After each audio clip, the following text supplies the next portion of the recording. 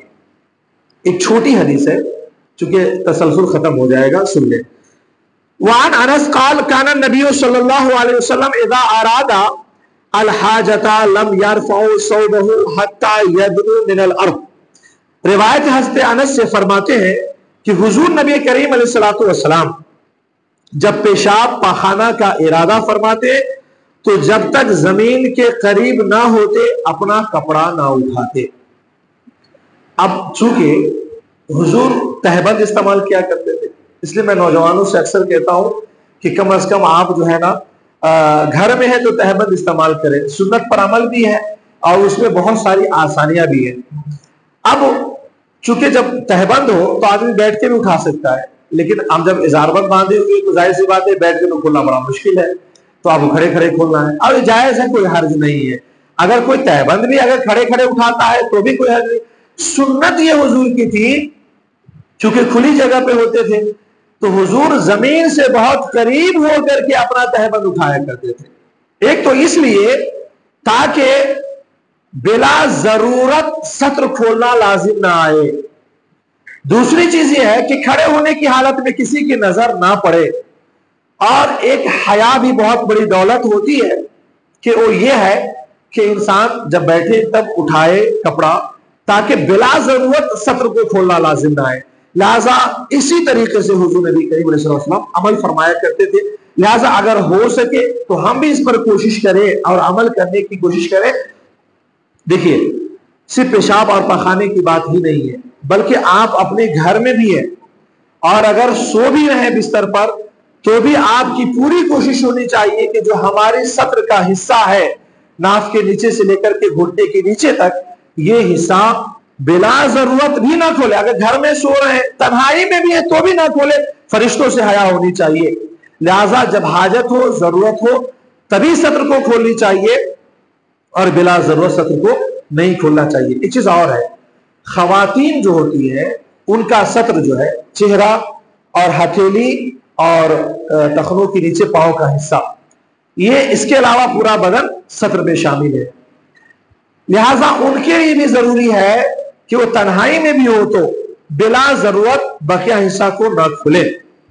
بالخصوص بدن پہ لباس ہوتا ہے، لیکن عموماً سر پہ دوپٹہ یا اسکارف نہ ہونے کی وجہ سے کھلے ہوئے سر ہوتے ہیں اور سینہ کھل جاتا ہے۔